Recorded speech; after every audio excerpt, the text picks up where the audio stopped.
Magandang araw po, welcome po sa aking channel, Love9 TV.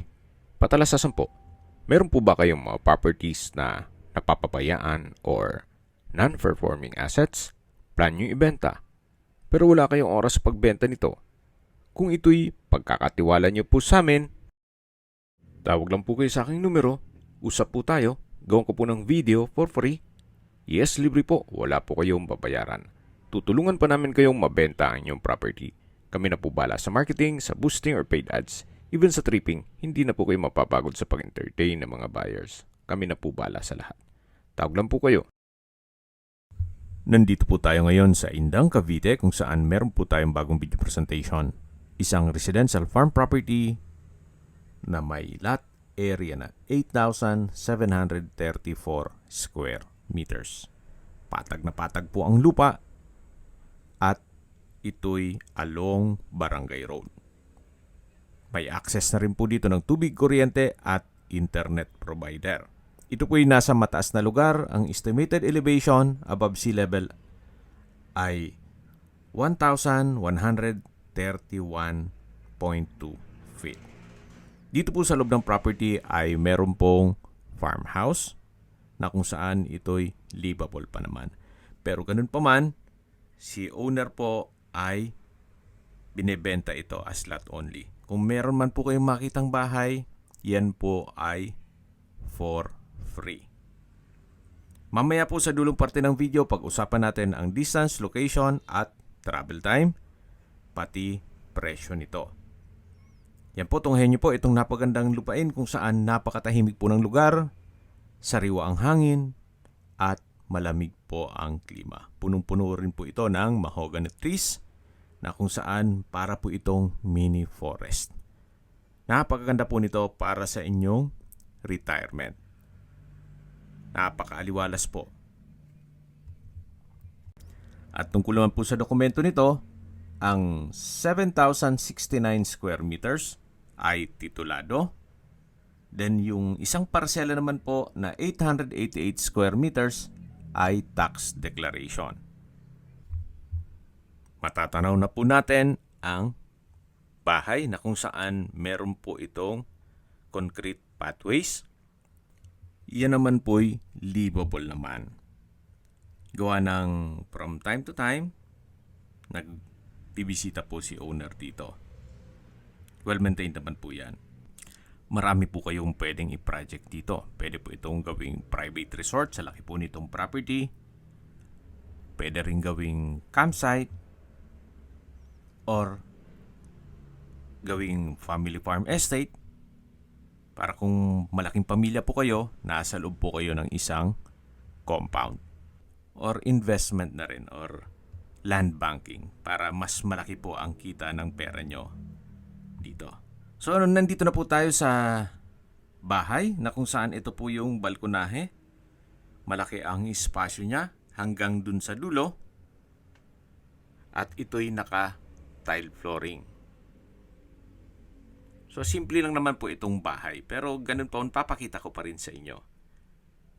Although sinabi ko sa inyo kanina na ito'y for free. At least may idea na kayo kung anong meron dito sa property. Hanggang dun po sa dulo ang balkonahe at yan po yung access door papunta sa kusina.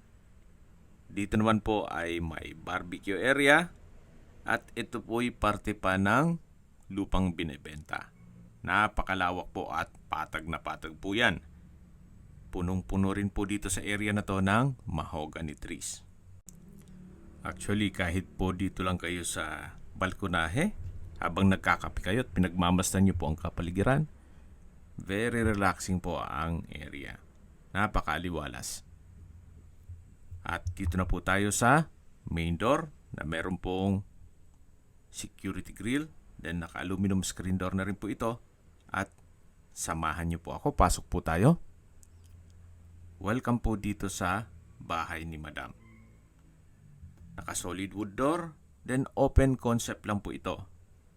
Nandyan yung living area o salas. Then, naka-tile flooring na po yan hanggang dito sa may kusina at dining area. Dito naman po yung dining area. Yan po yung kitchen na may kitchen countertop at breakfast nook. May kitchen cabinet, then storage ng kitchen utensils. Yan po yung access door na pinakita ko kanina mula dun sa balkonahe o terrace. Naka-solid wood door na rin po yan. At meron din pong security grill. So may gas range, may refrigerator, stainless sink with faucet, at wall-mounted kitchen cabinet. Meron pong ceiling fan. At dito naman po nakapwesto yung bed frame and mattress. Meron din pong sliding glass windows with security grill. Gaya po ng sabi ko sa inyo kanina, open concept lang po ito. Walang partitions. Gawa ng ito'y bakasyonan lang naman ni ma'am. Well-maintained naman po ito, kaya wala naman po kayong ipapagawa. Actually, pwede namang i-retain nyo na lang ito kung sakali man na magpapagawa kayo ng mas malaking bahay na pwede pong gawing guest house. So, yan po ulit yung living area, ito yung dining area, at dito naman po yung banyo o toilet and bath na naka-solid wood door, at kumpleto naman po ang bathroom fixtures. Ganitong bathroom countertop, vanity mirror, bathroom cabinet, water closet with bidet, wall-mounted towel rack. Then ito po yung shower area na may shower curtain. At ito po yung naka-tile bathroom wall at may overhead shower. Then meron din pong bathroom window. Sa labas po tayo dito sa banyo. Yan po ulit yung dining. Then yung breakfast nook, yung bed frame and mattress, at dito naman po yung living area o salas, at matataw naman natin yung main door. At lalabas na po tayo. Habang pinagmamasdan nyo po ang kapaligiran, pag-usapan na natin ang distance, location, at travel time. Mula po sa East-West Road, ang distance is 1.5 kilometers at ang travel time is 3 minutes.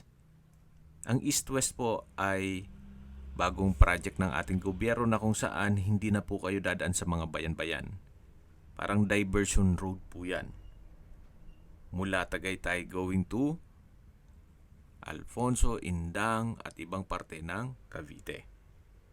Mula naman po sa CABSU o Cavite State University, Indang Campus, ang distance is 1.7 kilometers at ang travel time is 5 minutes. Mula naman po sa Indang Public Market, ang distance is 2.3 kilometers at ang travel time is 7 minutes. Mula naman po sa Mindes Specialist Medical Center, ang distance is 9 kilometers at ang travel time is 16 minutes. Yan po yung lagi kong binabanggit sa aking video na dapat nyo i-consider sa paghanap ng property, yung meron pong malapit na hospital. Hindi ko naman po sinasabing sakitin kayo. Yan naman po for emergency purpose lang naman. At mula naman po sa Tagaytay, ang distance is 16.5 kilometers at ang travel time is 26 minutes. Opo, napakalapit lang po nito sa Tagaytay. At mula naman po sa Calax, Aguinaldo exit, ang distance is 17 kilometers at ang travel time is 25 minutes. Kung manggagaling naman po sa Manila o sa airport, ang distance is 50 kilometers at ang travel time is 1 hour and 27 minutes. Okay, sa presyo na po tayo. Binebenta po ito ni owner sa halagang 6,500 pesos per square meter. Kung sakali pong masyadong malaki ito para sa inyo, siguro pwede po tayong gumayat ng mga 3,000 to 4,000 square meters dito sa area na to para hindi maapektuhan yung bahay. Makipag-negotiate na lang po tayo kay owner. Yan po, tunghayin nyo po itong napagandang property, napakaaliwalas. At summarize ko lang po sa mga nag-skip ng video. Ito po'y nasa Indang, Cavite at may total lot area na 8,734 square meters. Along Barangay Road, may access na po ng tubig, kuryente at internet provider dito sa area. Magpapakonek lang po kayo. At ito ay nasa mataas na lugar. Ang estimated elevation above sea level ay 1,131.2 feet. Ang malaking parsela ng lupa po ay 7,069 square meters kung saan ito'y titulado, at ang 888 square meters ay tax declaration. Upon tripping po, discuss namin sa inyo kung saan banda ang maliit na parsela ng lupa. So ito po yung daan mula sa gate papunta sa bahay. Yan po yung concrete pathways. Napakaganda po, napakaaliwalas.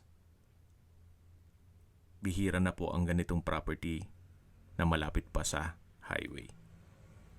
Actually, ilang steps lang po nasa provincial highway na kayo. Kaya accessible din po ito ng public transportation. Ang gandahan po dito sa Indang ay hindi pa ganun ka congested.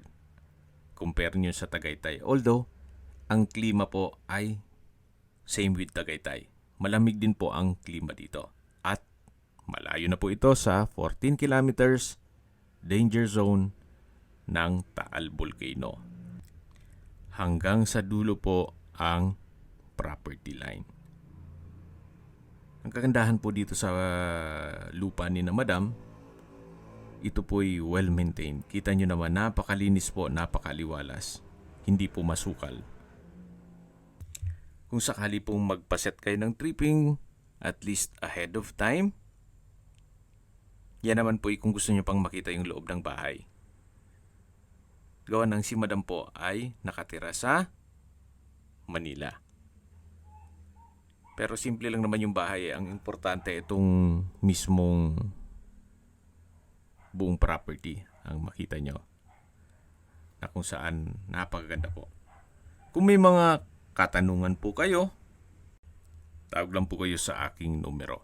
Sa mga kababayan naman natin nasa ibang bansa, meron po akong WhatsApp, Viber at Telegram. Same number lang po, 0917-316-3399.